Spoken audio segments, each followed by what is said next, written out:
Olá, começa agora mais uma edição do Giro Nordeste. Estamos em Salvador, na TV Bahia. Você também pode acompanhar o programa nas emissoras parceiras em todos os estados da região Nordeste e em 2 estados do Sudeste, no Espírito Santo, pela TV Educativa e em São Paulo, pela TVT. E ainda por nossas redes sociais, YouTube, Facebook e Twitter. A nossa hashtag é Giro Nordeste. Sejam bem-vindas e bem-vindos.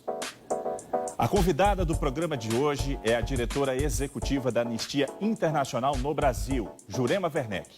Formada em medicina e com doutorado em comunicação e cultura, ela representa o nosso país desde 2017 no importante cargo da Organização de Direitos Humanos e mantém um engajamento na luta antirracista. Eu sou o Walter Lima, da TV Bahia, fazendo minha estreia aqui hoje no Giro Nordeste durante as férias do nosso colega Juraci Santana. Vão participar do programa de hoje em seus respectivos estados José Paiva Rebouças, da TV Universitária do Rio Grande do Norte, Luiz Filho, da TVE Alagoas, Ângela Bispo, da TV Antares, no Piauí, Leonardo Marinho, da TV Ceará, Marcos Tomás, da Empresa Paraibana de Comunicação, Selma Souza, da TV Aperipê, em Sergipe, Daniel Amorim, da Rádio Timbira, no Maranhão, e Josimar Paraíba, da TV Universitária de Recife. Eu quero agradecer a todos pela participação. Vamos iniciar nossa rodada de perguntas aqui pela Bahia.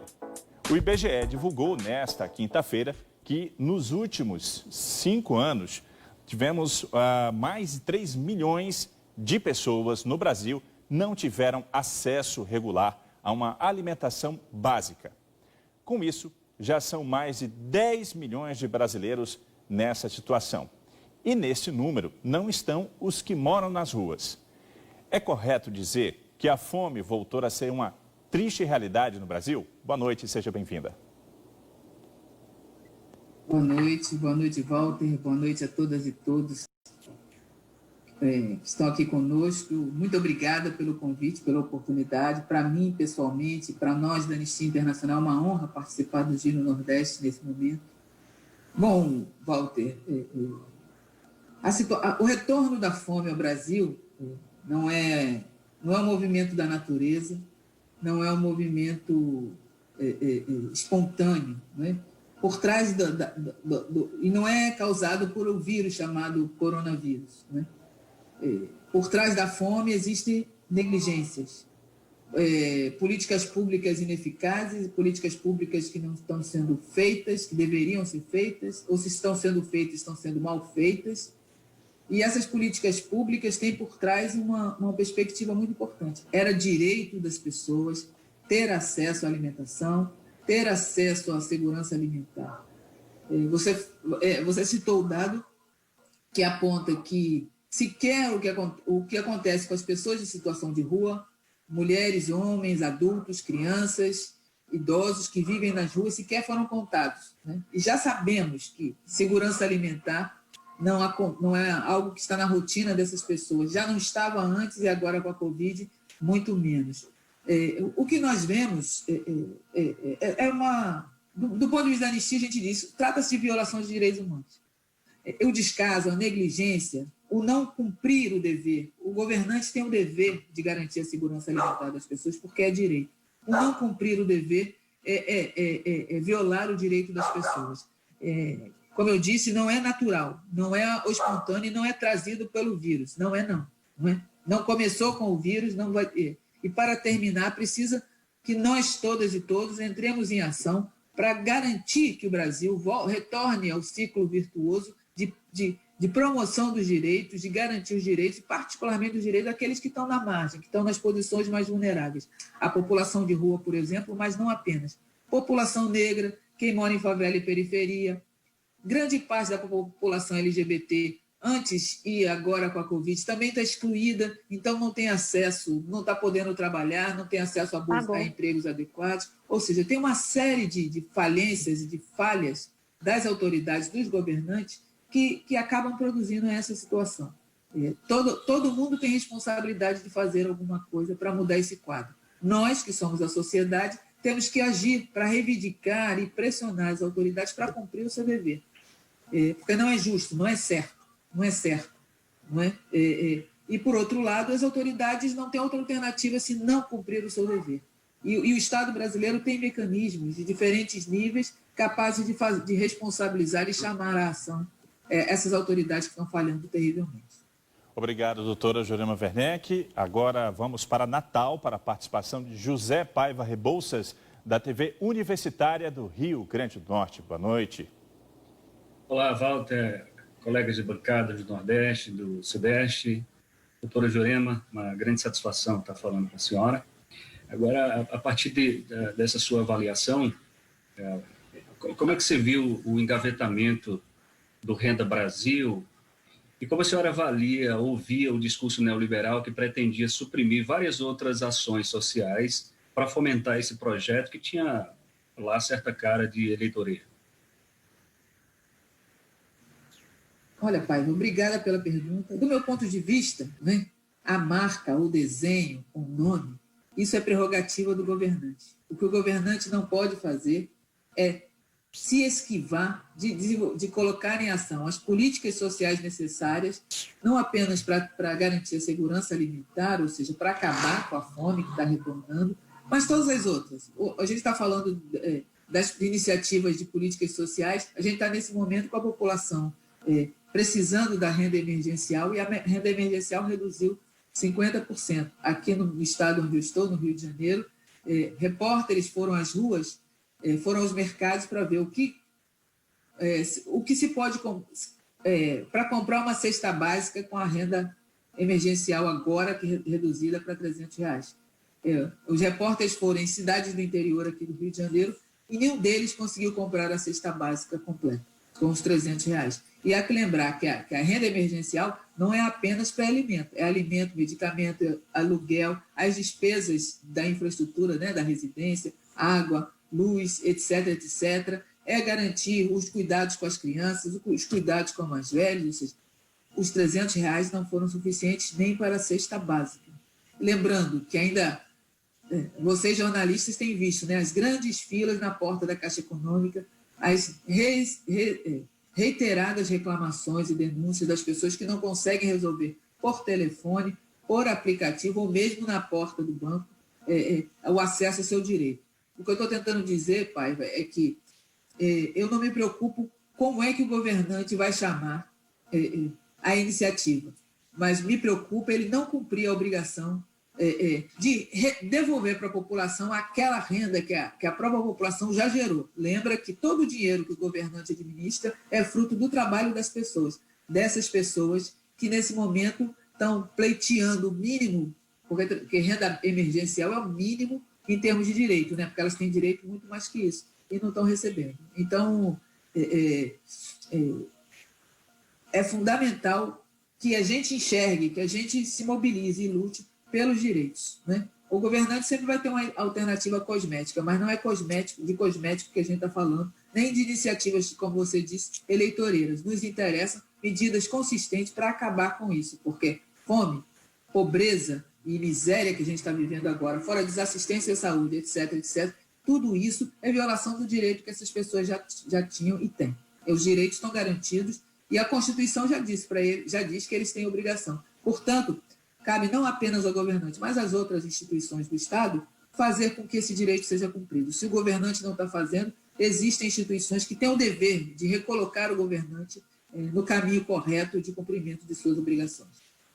Só para complementar a informação passada pela nossa convidada, aqui mesmo em Salvador, R$300 não serve nem para pagar o aluguel de muitas famílias que vivem esse risco social, principalmente nas periferias da capital baiana. Agora seguimos para Maceió para falar com Carlos Madeiro, da TV Alagoas. Boa noite, Carlos. Boa noite, Walter. Tudo bom, Jurema? Prazer aí estar com todos os colegas, tá bom? Saúde a todos de uma única vez. Eu queria perguntar o seguinte, a gente tem acompanhado, o Brasil nos últimos 2 anos tem reduzido até a questão da violência, né, homicida, mas a gente percebe, por exemplo, um lado aqui de Alagoas, que tem a maior diferença entre mortalidade violenta de jovens negros para jovens brancos. E hoje, aqui, por exemplo, você tem 17 vezes, precisam de 17 negros mortos para um branco morrer. Por mais que exista uma política pública, talvez para reduzir totalmente a violência, o que é que falta para proteger mais os negros? Por que eles são tão mais vítimas e por que essa diferença não cai, Jurema? Carlos, muito obrigada pela sua pergunta e pela oportunidade de abordar esse assunto que é tão caro para nosso trabalho e também é caro para o Brasil vir a ser um dia o país que prometeu ser e está muito longe. As taxas de homicídio têm caído, mas é preciso separar números, né? Primeiro é preciso olhar para esses números. Em muitos casos, os homicídios têm caído, os homicídios cometidos pela polícia em serviço têm crescido, como foi o caso do Rio de Janeiro, né? Retirou de uma conta o número de uma conta, mas botou em outra. Ou seja, continua bastante alto. E mesmo caindo, é muito alto. Mesmo caindo, é preciso dizer que a maior parte das vezes que os homicídios só caíram entre a população branca, não é? No Brasil inteiro. Entre a população negra, ao longo dos anos, não começou agora, ao longo dos anos, os homicídios de negros e de jovens negros em particular têm aumentado, né? O Brasil está muito longe de desenvolver as políticas de segurança, de proteção à vida adequadas. Não há um Estado no Brasil que tenha feito o seu trabalho corretamente, né? Nesse momento, no Brasil como um todo, a gente está vivendo a contramão disso, que é mais armas, mais munições, as pessoas podendo comprar fuzis e metralhadoras para guardar em casa, não é? Me pergunto quem é que guarda em casa fuzil e metralhadora e guarda por quê? Né? Precisa dessa arma para quê? Né? A gente tem armado a população e todos os estudos demonstram que quanto mais armas, mais mortes. E o resultado da presença de armas no Brasil, seja na mão do Estado, da polícia ou na sociedade, o resultado é a morte de jovens negros. Então, além de fazer as políticas de segurança voltadas para a proteção da vida, em primeiro lugar, como diz a Constituição, e do patrimônio, em segundo lugar, mas principalmente para a proteção da vida, é preciso um conjunto de outras iniciativas e outras políticas. Não é coincidência que morrem mais negros e negras. O Brasil é um país extremamente racista. O chefe de Estado, no ano 2000, assumiu, né? O presidente da República, numa arena internacional, assumiu. Levou muito tempo, né? O Brasil dizia que não tinha racismo, dizia que era uma democracia racial. Mas já no ano 2000, o Brasil assumiu, na arena pública, na esfera multilateral internacional, que, infelizmente, o Brasil é um país racista e que reconhecia a sua obrigação de desenvolver iniciativas em relação a isso. Então, a outra iniciativa que é fundamental e central são políticas de diferentes níveis para enfrentar o racismo. É preciso mudar a população, ajudar a população a romper com seus racismos cotidianos. É preciso ensinar ao Estado também a romper com seus racismos cotidianos, o racismo das pessoas que trabalham no Estado e da polícia, por exemplo, nas áreas de segurança pública, mas o racismo da instituição, que permite, e de certa forma, e esse permitir significa um estímulo para que se haja, para que entrem em ação com o viés racista e produzam mais exclusão, mais violência e mais morte. E, ao lado disso, tem uma série de políticas de fortalecimento da população negra, de fortalecimento da população indígena, que são os principais grupos vitimados pelo racismo no Brasil, e de fortalecimento dos segmentos que estão à margem.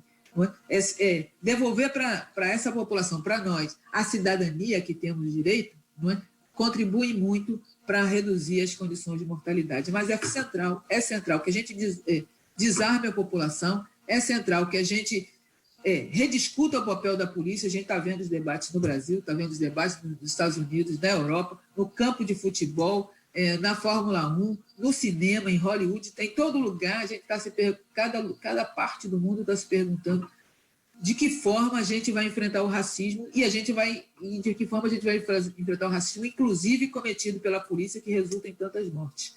É a hora do Brasil responder essa pergunta. Qual o papel da polícia na reversão dessas altas taxas de homicídio de jovens, homicídios cometidos pela polícia em serviço? Nós estamos com a diretora executiva da Anistia Internacional no Brasil, Jurema Werneck, participando. Você que está acompanhando a gente pela Educadora FM 107,5. Nós temos muitas perguntas para tratar com nossa convidada. E a gente segue agora para Teresina, capital do Piauí. Quero chamar Ângela Bispo, da TV Antares. Seja bem-vinda, Ângela. Obrigada, Walter. Jurema, é um prazer enorme falar com você. Agora há pouco você falou sobre garantia de direitos. A saúde é uma delas. Eu queria saber de você quanto ao acesso e também a resposta desse sistema de saúde para os males do povo negro brasileiro. Você acredita que há uma negligência nesse atendimento, nessa resposta aos males do povo negro e por esse sistema? Obrigada, Ângela, pela pergunta. Você me pergunta se eu acredito que tem uma negligência. Eu tenho certeza que tem um racismo operando livremente dentro do sistema de saúde e fora dele. Para você ter uma ideia, no ano de 2006, o Conselho Nacional de Saúde aprovou a Política Nacional de Saúde Integral da População Negra, que deveria ser implantada pelo Sistema de Saúde, Sistema Único de Saúde, com dois caminhos. Enfrentar o racismo institucionalizado, que impede que a população negra e a população indígena, em particular, essas duas populações, mas não apenas, tenham o mesmo acesso e mesma qualidade de prestação de serviço do que o restante da população. E outra perspectiva dessa política era que o sistema de saúde pudesse trabalhar, receber a sua clientela negra e indígena e observando também os impactos que o racismo tem na vida dessas pessoas em termos de adoecimento, de morte precoce, de negligência, de maltrato, etc., na saúde. Essa política foi instituída em 2006. O Ministério da Saúde só oficializou em 2008, em 2009, essa política, e nós estamos em 2020, e a gente está vendo a Covid-19 seguir o mesmo caminho trágico de todos. Estão morrendo muito mais negros, os indígenas estão extremamente vulneráveis, os quilombolas e indígenas tiveram que criar suas próprias soluções, tiveram que ir ao Supremo Tribunal Federal para exigir o mínimo, por exemplo, acesso à água potável, que, diga-se de passagem, foi vetado pelo presidente da República. Ou seja, eu não tenho dúvida que que a saúde da população negra, essa saúde da população indígena, tem resultados tão terríveis, tão lamentáveis, por conta do impacto do racismo, não apenas na nossa vida, mas o impacto do racismo nas escolhas que os gestores e profissionais do sistema fazem, né? Existem vários estudos que já provaram, né? Que uma pessoa negra e uma pessoa branca no sistema, com o mesmo profissional de saúde, ela não recebe o mesmo tratamento. Às vezes ela não recebe o exame completo não é feito na pessoa negra. Os encaminhamentos necessários para especialistas, para exames, não é feito igualmente, é menos, não é? E o acesso ao tratamento integral também não é feito. Ou seja, isso já foi detectado, isso já foi demonstrado, e o sistema de saúde no Brasil já sabe disso. O sistema de saúde já tem uma política, e diga-se passagem, um dado adicional, essa política virou o capítulo número 1 de uma lei, que é o Estatuto da Igualdade Racial. Ou seja, uma política de saúde virou uma lei e, mesmo assim, ela é negligenciada. E a Covid está aí mostrando, né? A gente viu que na periferia de São Paulo, pessoas negras têm 7 vezes mais chances de morrer de Covid do que uma pessoa branca lá em São Paulo. Ou seja, estou falando de uma pesquisa em São Paulo, mas possivelmente pode se extrapolar essas diferenças para todas as partes do Brasil. É o racismo, é a negligência, é um racismo ativo, que não tem freio. Né? Porque não tem freio. Apesar dos elementos e as ferramentas já estarem ali, a Constituição, a lei que diz que racismo é crime, a Política Nacional de Saúde da População Negra, os estudos, as provas, os dados, ainda assim, eles continuam agindo dessa forma, da forma racista, e o resultado, infelizmente, é muito ruim para a população negra, é muito ruim para a população indígena. Obrigado mais uma vez, doutora Jurema Werneck. Quem está assistindo ao Giro Nordeste pode fazer perguntas e comentários nas nossas redes sociais, no YouTube, no Facebook e Twitter. Vamos seguir agora para Fortaleza para falar com Leonardo Marinho, da TV Ceará. Seja bem-vindo, Leonardo. Obrigado, Walter. Um abraço aí para você, o pessoal toda a equipe da TV Bahia, todo mundo que está em casa ouvindo, meus colegas de bancada. Uma saudação especial à nossa entrevistada de hoje, a doutora Jurema. Doutora, satisfação falar com a senhora. Doutora, eu queria fazer uma pergunta sobre o Ministério da Mulher, da Família e dos Direitos Humanos, né? Desde que a ministra Damares Alves assumiu aí esse ministério, nota-se um esvaziamento aí dos conselhos que tem a participação da sociedade civil, né? Inclusive com o Ministério Público Federal fazendo questionamentos acerca disso. Eu queria que a senhora desse um panorama aí de como é que está a situação desses conselhos hoje.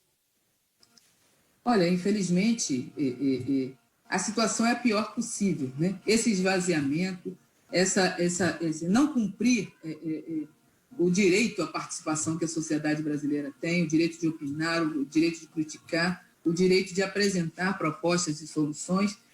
Isso é um retrato, né? Esse é um exemplo do de ruim que está acontecendo na gestão pública nesse momento, na direção de excluir mais do que incluir, na direção de desmontar mais do que de trazer propostas de melhoria.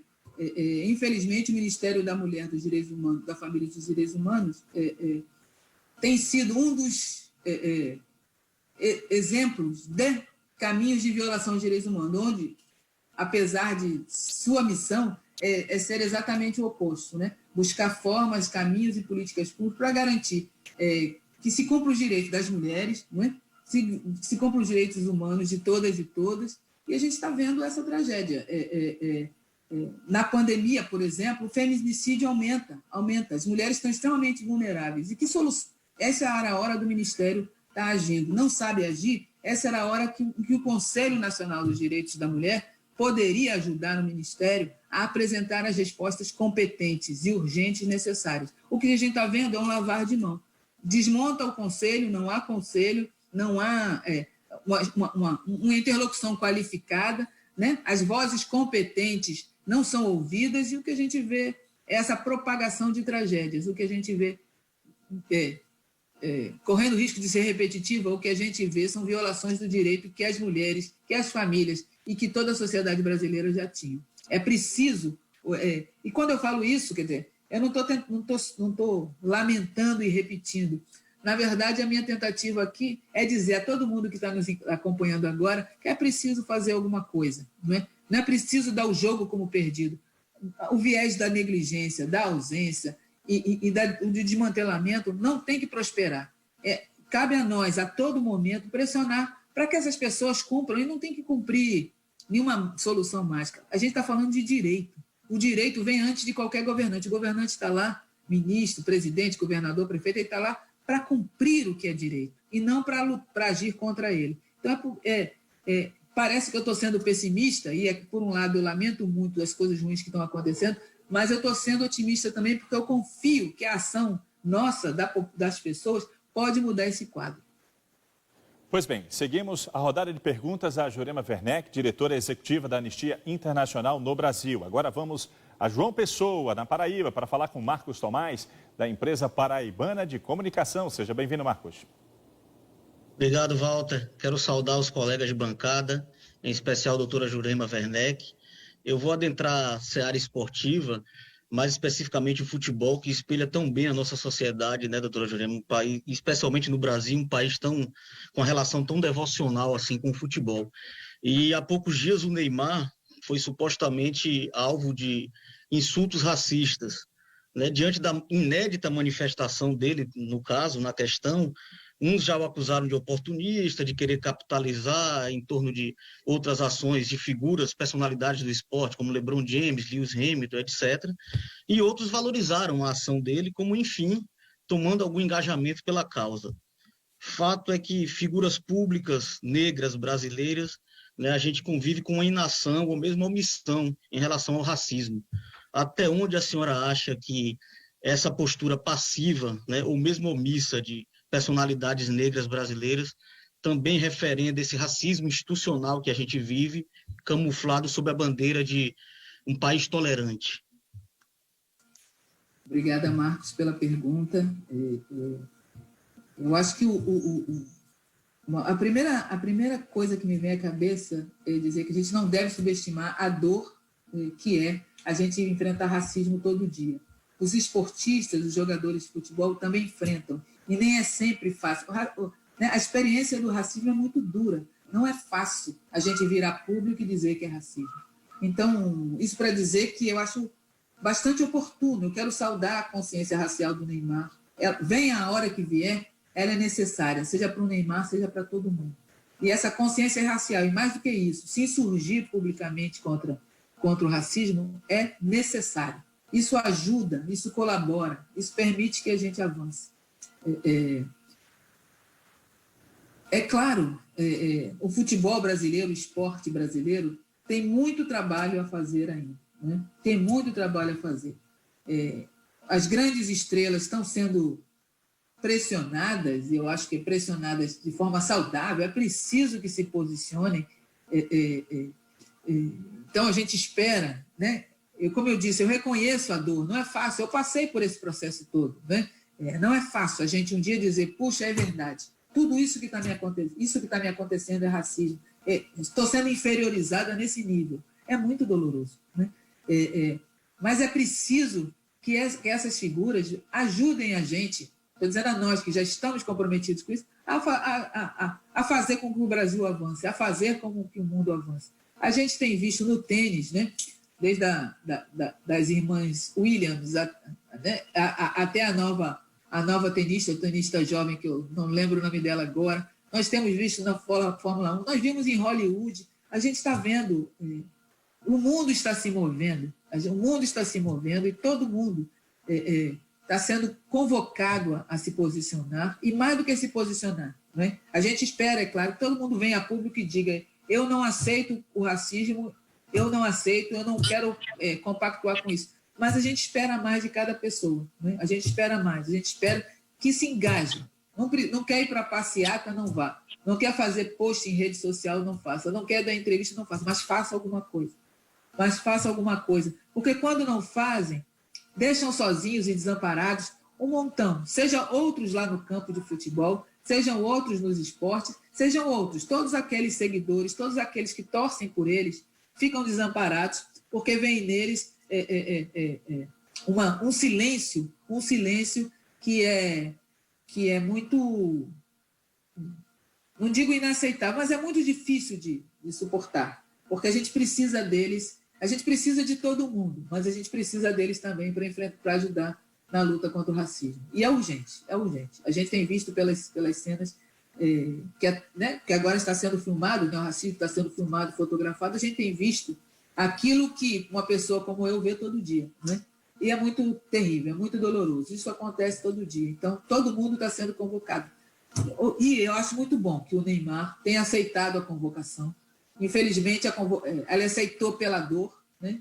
Mas qualquer que seja a forma que entre, né, é preciso que participe da luta contra o racismo.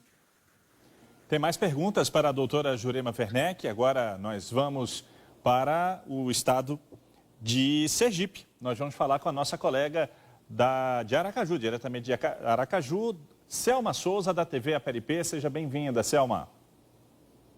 Olá, Walter, seja bem-vindo, você também. Quero saudar os colegas de bancada, quem nos acompanha, né, através do Giro do Nordeste. E uma saudação especial para a nossa convidada de hoje, né, a doutora Jurema Werneck. Doutora, a senhora falou, né, sobre a importância de existir essas entidades que lutem, né, pelas garantias dos direitos humanos, principalmente voltado à população mais vulnerável. Eu queria saber da senhora quais são os trabalhos, né, as ações desenvolvidas pela Anistia Internacional, né, principalmente nesse momento de pandemia, para que essa população mais vulnerável, né, seja a população negra, a população indígena, elas não sofram, não tenham ainda mais impactos, né, na pós-pandemia, podemos dizer assim. Obrigada, Selma. Boa noite. Obrigada pela pergunta, a oportunidade de falar para que serve a anistia, né? O que a anistia está fazendo aqui, né? E de que forma a gente tem cumprido nossa obrigação e nossa missão de defender e atuar em defesa dos direitos humanos.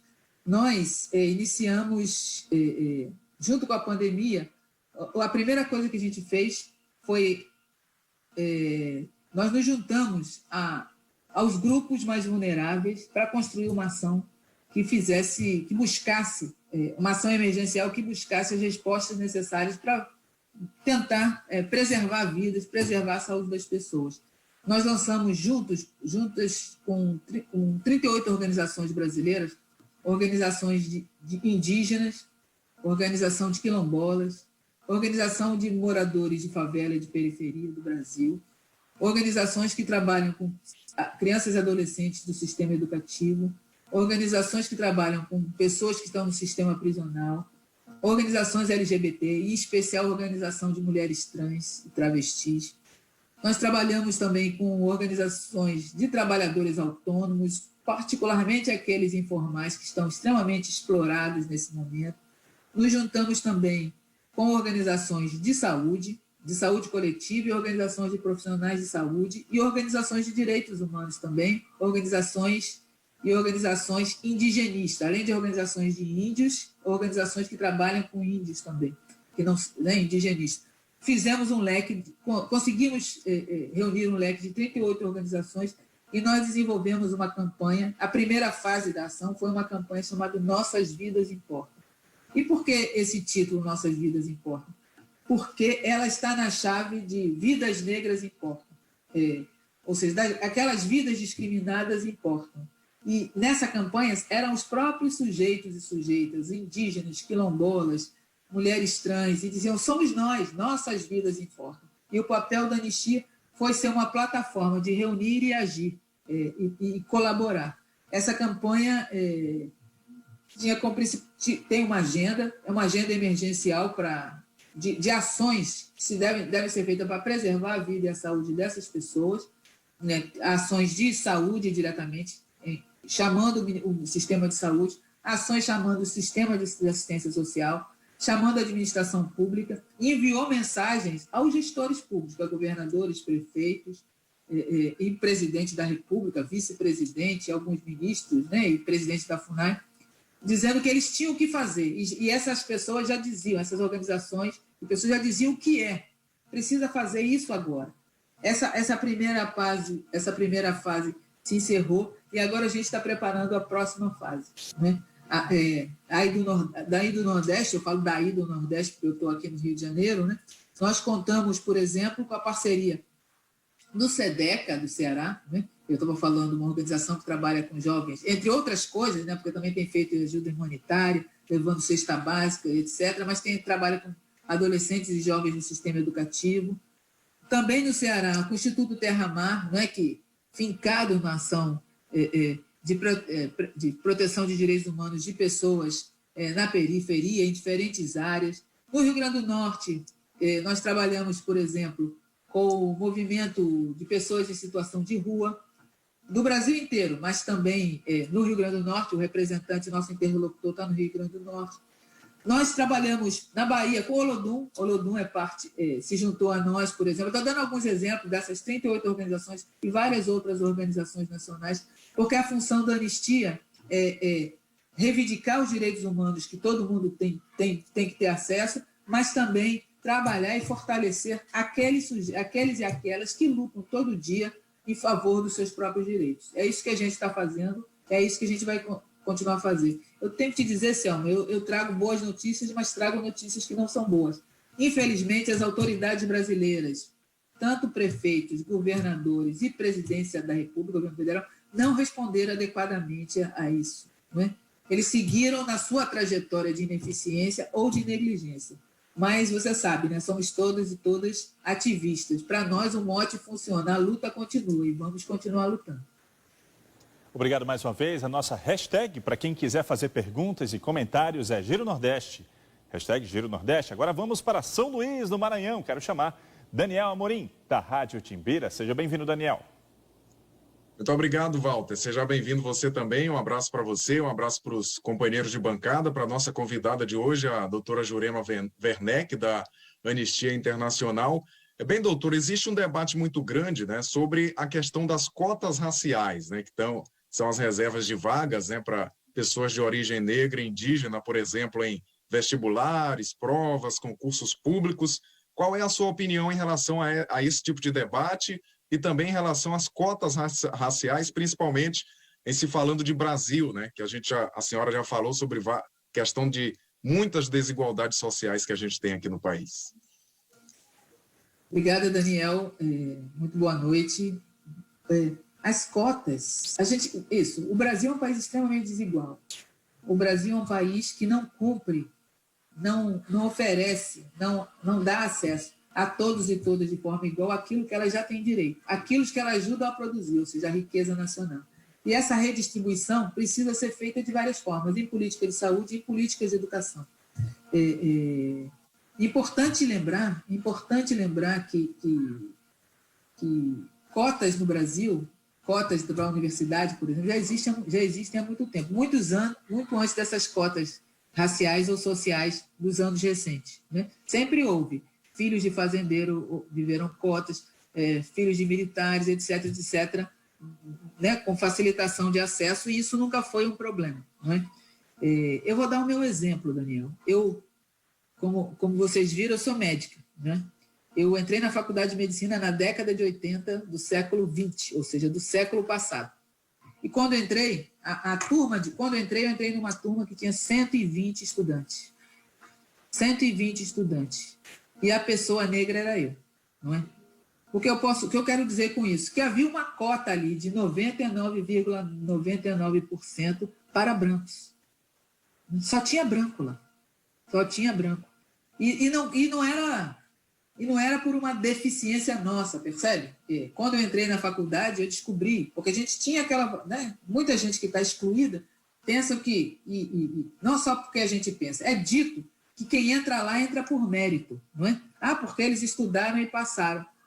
Veja, eu descobri, e todo mundo conhece médicos hoje em dia, né? Todo mundo já foi a médico, sabe que eles não são mais inteligentes que ninguém, não é? São pessoas, não é? Então, o mérito deles não diferenciava do meu mérito ou de tanta gente que não tem oportunidade de entrar na faculdade. O que as cotas fazem, considerando que para a gente poder progredir na escolarização, há tantas barreiras, e eu continuo dando o meu exemplo. Eu, durante muito tempo da minha vida, da infância e adolescência, não tinha segurança alimentar, não tinha não tinha roupa, não tinha remédio, não eu era uma criança asmática, não tinha acesso à saúde, não é? Para estudar, não é? As escolas, a gente tem visto, recentemente saíram os resultados do IDEB, né? Os diferenciais da escola pública e da escola privada. Eu fiz todo o meu ensino, até o doutorado em escola pública. Mas naquele tempo as deficiências eram mais agudas, não é? Eu, por exemplo, a única vez que eu tirei nota 0, eu já tirei nota 0 na minha vida de estudante, né? Eu estudei uma nota 0 na faculdade de medicina, foi o único 0 que eu tirei. E eu tirei esse 0 porque era uma prova surpresa e eu não pude ir à aula.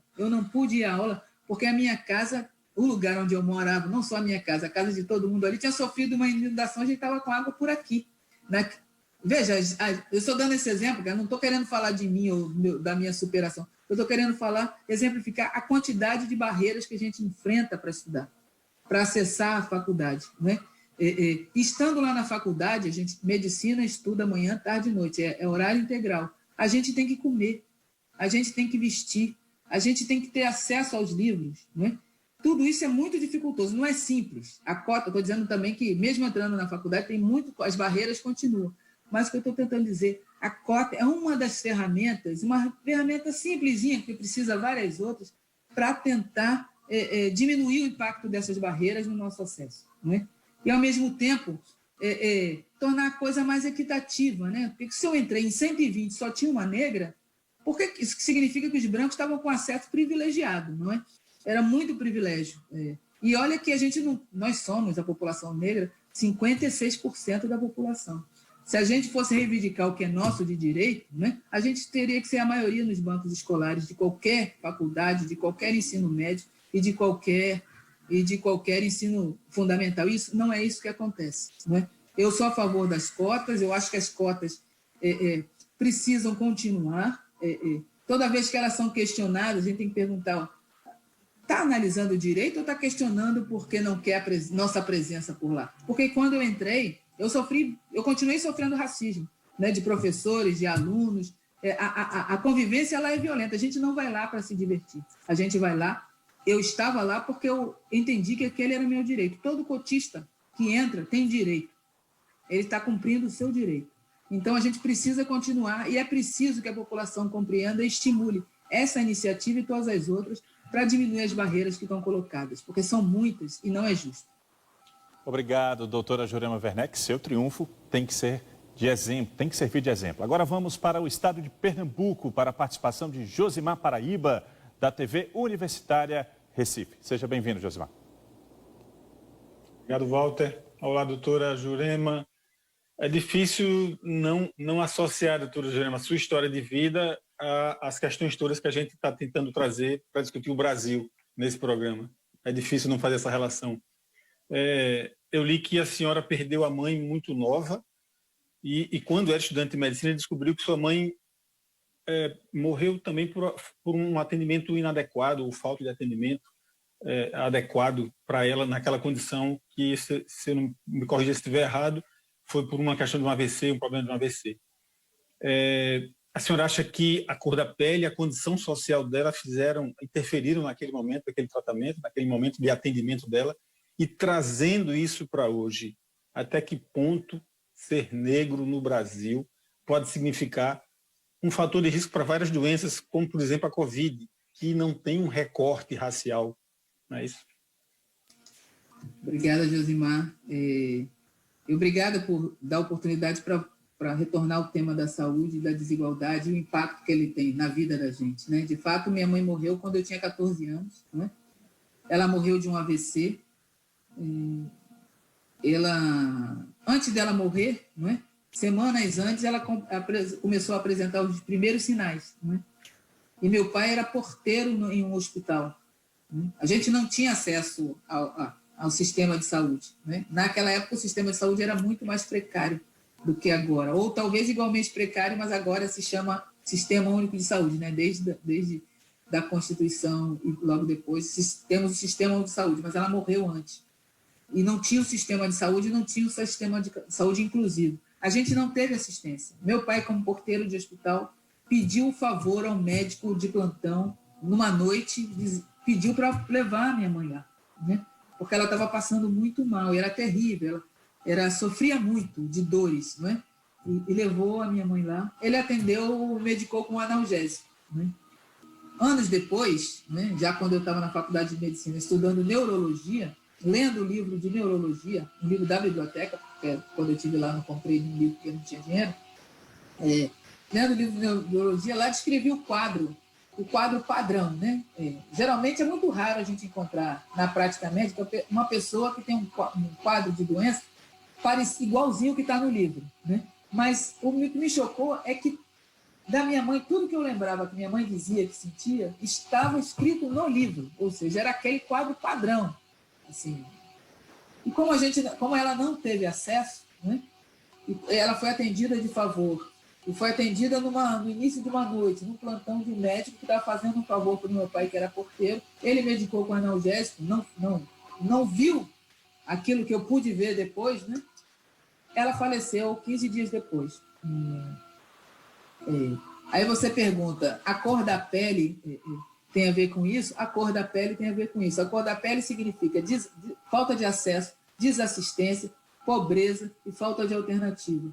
E alguns estudos mostram que mesmo quando a gente tem acesso, se tivesse um sistema de saúde capaz de receber minha mãe, como eu disse, não significa que o profissional ia atender ela como deve, oferecer tudo o que sabe, né?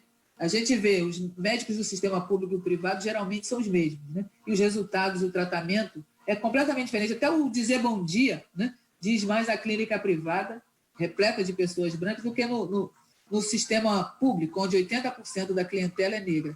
Ou seja, tem esses diferenciais. Recentemente, saiu numa revista científica um estudo tão doloroso lá dos Estados Unidos que mostrou que a mortalidade infantil diminui, de crianças negras, mortalidade infantil de crianças negras diminui se elas são atendidas por profissionais médicos e médicas negras. O que eu estou tentando dizer é que se crianças negras, bebês, são bebês, né? Mortalidade infantil são bebês, são atendidos por médicos brancos, eles não oferecem àquela criança todo o tratamento necessário e o resultado são mais mortes, né? É mais morte. Ou seja, faz toda a diferença. Faz toda a diferença. Eu estou dando esse exemplo desse estudo tão doloroso, né, que eu participo de um grupo de médicas no WhatsApp em que, de vez em quando, alguém fala de novo nesse estudo, porque dói imaginar o que se faz com bebês, não é? Mas isso é o racismo. Se a gente não lutar contra ele, se a gente não lutar para se implantar no Brasil, de fato, a Política Nacional de Saúde da população negra, que garante isso, a gente vai continuar vendo os resultados. A Covid é exatamente esse exemplo. E eu queria destacar só uma coisa, para não me estender demais. Todo mundo sabe que a Covid chegou no Brasil vinda de avião da Europa, não é?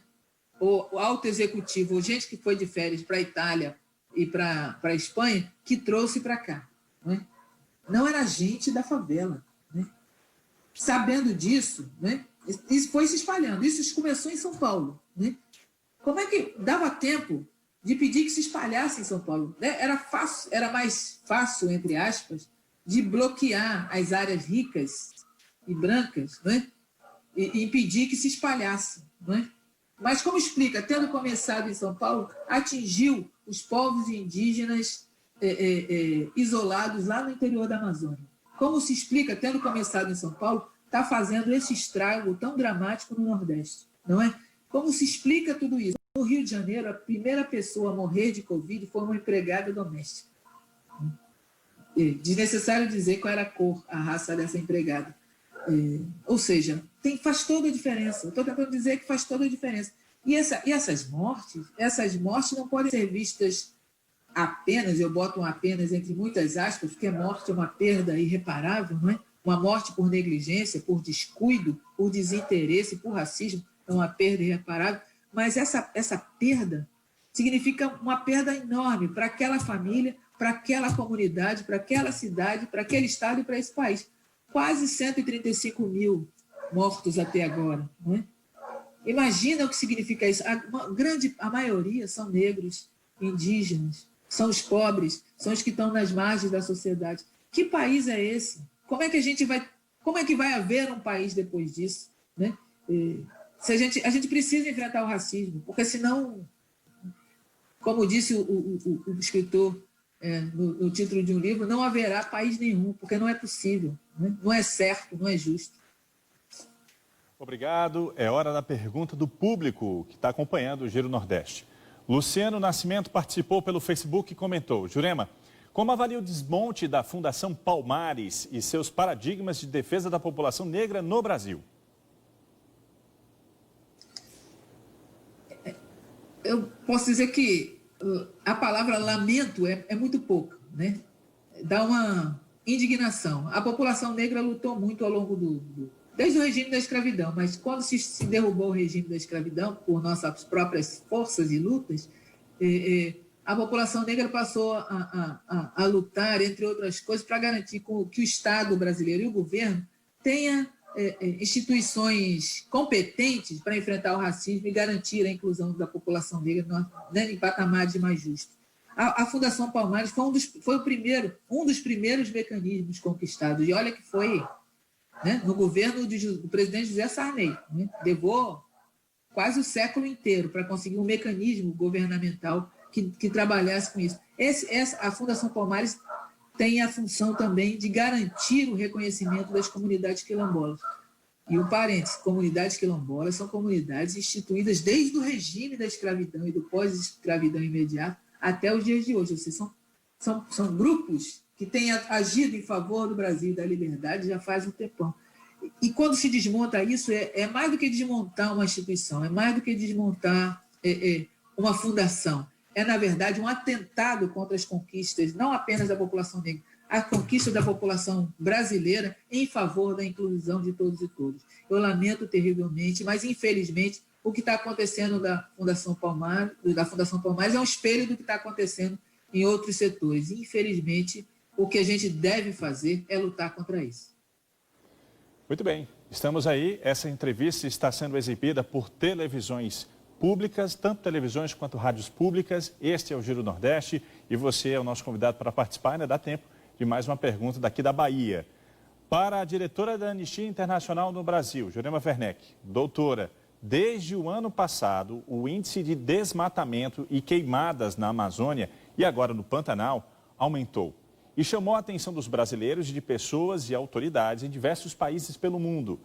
Qual é a posição da Anistia Internacional sobre essa situação da Amazônia e agora do Pantanal?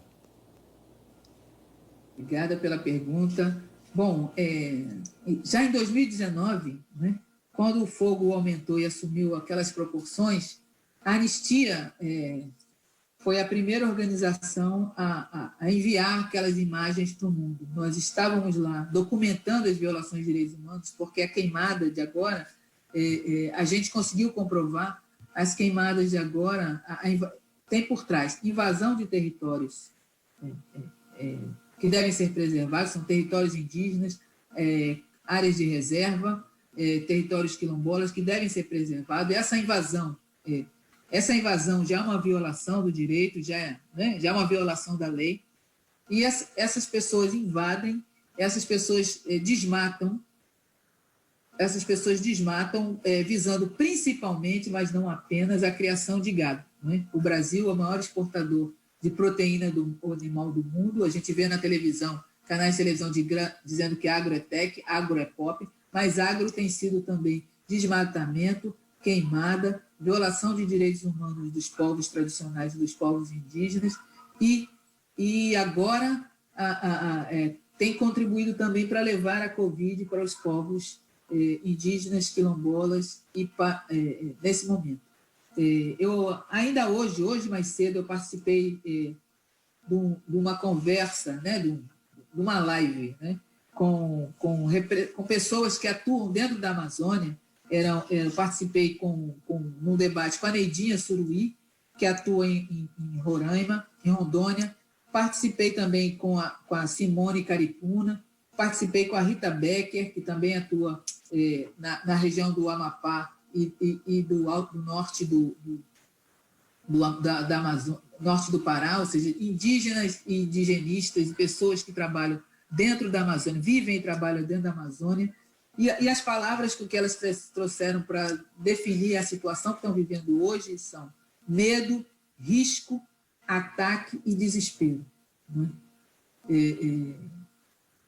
O que a Anistia Internacional tem feito? Nós, desde 2019, a gente tem feito uma série de ações, uma série de chamamentos à população brasileira para atuar junto com a gente e também chamamentos às autoridades. Nós fomos a Brasília, nós e lideranças indígenas fomos a Brasília para nos reunir com o presidente Bolsonaro. Ele não nos recebeu.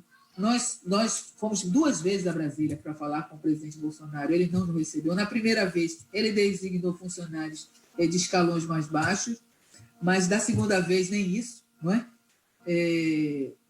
Nós também enviamos mensagens, lançamos uma carta aberta, mobilizamos a população do Brasil e do mundo.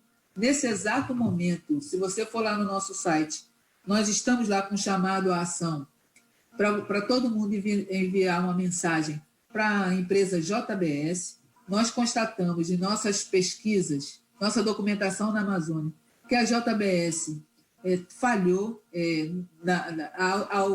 ao permitir que na sua cadeia de consumo, ou seja, a JBS não cria boi, a JBS não cria boi na Amazônia, a JBS não desmata, mas adquire o gado de lá para entrar na sua cadeia de processamento e exportação. O que a gente viu é que a JBS tem sido bem sucedida no monitoramento do gado do seu fornecedor primário, não é? Mas o fornecedor secundário, ou seja, ele tem comprado gado de fazenda de vendedores legalizados. No entanto, ela não tem verificado que muitos desses vendedores legalizados estão vendendo para ele gado que foi criado ilegalmente em território indígena e território de reserva. O que a gente está chamando a população brasileira para fazer? Entra lá no site anistia.org.br e entra em ação. Ali manda uma mensagem para a JBS dizendo, convocando a JBS para melhorar sua condição de monitoramento e para garantir que não compra gado ilegal. Porque trata-se da maior vendedora, fornecedora de proteína animal do mundo. Ou seja, a JBS tem poderes, né, que podem contribuir na preservação do ambiente para impedir a queimada, porque, como eu disse, o desmatamento e a queimada são, na Amazônia, a causa principal para plantar pasto e criar gado para vender, não é? Para gerar muito lucro. Então, se a gente convida a JBS a resolver isso, a agir em favor do ambiente e das pessoas que moram lá, a gente pode ter uma grande mudança. Eu acho que esse é um convite para todo mundo. Vai lá no site anistia.org.br e manda também sua mensagem para a JBS.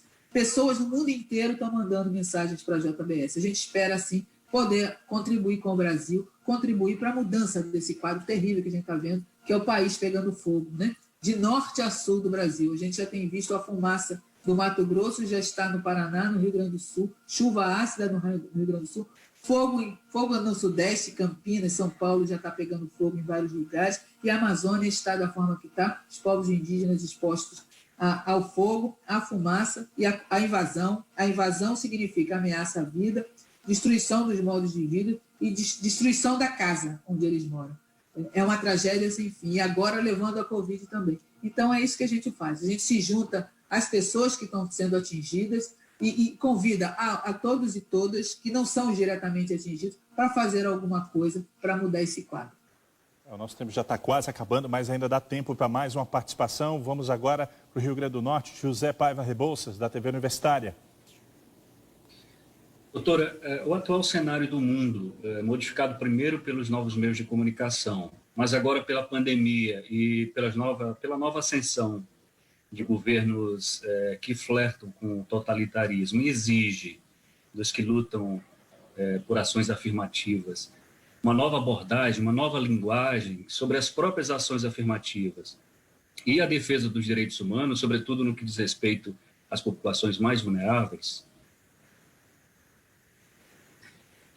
Olha, Paiva, realmente esses são tempos desafiadores, né? Para quem luta para direitos humanos, sempre houve muito desafio, né? O mundo é muito lento, né, em avançar em favor dos direitos humanos de todos e todas. Mas esse momento é um momento particular e todos nós que estamos atuando na linha de frente, a gente está desafiado, né? A gente está desafiado a falar a linguagem apropriada, porque aqueles que querem destruir tudo que foi conquistado pela humanidade até aqui, eles estão estão na nossa frente, não é? Eles estão fazendo melhor. Melhor, disseminando mentiras, estão trabalhando muito intensamente para criar divisões dentro da sociedade, né? Para disseminar o ódio, para trazer a violência, as armas, o racismo, não é? Estamos todas e todos desafiadas, mas nós, se temos alguma vantagem nisso, é a vantagem de convocar as pessoas, inclusive para dizer para nós de que forma elas querem que a gente converse com elas, não é? Nós da Anistia Internacional, mas não apenas, não é? No campo dos direitos humanos no Brasil e no mundo, todas e todos estamos profundamente abertos a ouvir a população, ouvir as pessoas, ouvir aqueles e aquelas que querem fazer a diferença e querem fazer a diferença junto com a gente, né? Ouvir qual é a melhor forma de trabalhar, qual é a melhor forma de seguir. Nós também atuamos, a Anistia Internacional em particular, instando as empresas de comunicação, particularmente as empresas que trabalham com o meio digital, as redes sociais em particular, porque enxergamos ali que os mecanismos, as ferramentas, o famoso algoritmo, tem algumas questões perversas que precisamos resolver. Nós também chamamos a responsabilidade às próprias empresas. Um exemplo foi uma ação que a Anistia Internacional fez para o mundo, de chamar a empresa Twitter, porque nossas pesquisas demonstraram que o ambiente do Twitter é muito pernicioso para as mulheres e principalmente para as mulheres negras. Não estou falando apenas do Brasil, estou falando do ambiente onde as pessoas do Twitter, fora do Brasil, em outros países, Estados Unidos, Inglaterra, por exemplo, em que a gente verificou que no Twitter o racismo era muito mais explícito e a perseguição, os ataques às mulheres negras, às mulheres fora do padrão considerado aceitável por determinados segmentos, elas estavam muito vulneráveis aos ataques. Então, instamos a empresa a mudar isso. A gente tem visto as empresas se movendo muito lentamente. A gente precisa preservar muito mais do que o lucro da empresa, né? A gente precisa preservar os mecanismos para a construção e fundamentação de uma sociedade mais justa, mais inclusiva e mais solidária, e sem racismo. Ou seja, Paiva, temos um caminho longo pela frente, temos muitos desafios, né? Mas a gente não desiste, ou seja, a gente está aqui para aprender, para dar o passo seguinte, para garantir que a mensagem da solidariedade, a mensagem da liberdade e dos direitos humanos chegue cada vez mais longe, chegue aos ouvidos desse tipo de líder também, que precisa e tem obrigação para mudar sua rota. Obrigado mais uma vez, doutora Jurema Werneck. Reforço aqui que seu exemplo de triunfo sirva de inspiração para todos. O Giro Nordeste está terminando. Eu quero agradecer também aos nossos comunicadores, José Paiva Rebouças, da TV Universitária do Rio Grande do Norte, Carlos Madeiro, da TV Alagoas, Ângela Bispo, da TV Antares, no Piauí, Leonardo Marinho, da TV Ceará, Marcos Tomás, da empresa Paraibana de Comunicação, Selma Souza, da TV Aparipe, em Sergipe, Daniel Amorim, da Rádio Timbira, no Maranhão, e Josimar Paraíba, da TV Universitária de Recife. Muito obrigado também a vocês que acompanharam junto com a gente o Giro Nordeste. A gente volta na semana que vem e o convidado será o governador de Pernambuco, Paulo Câmara. Até lá.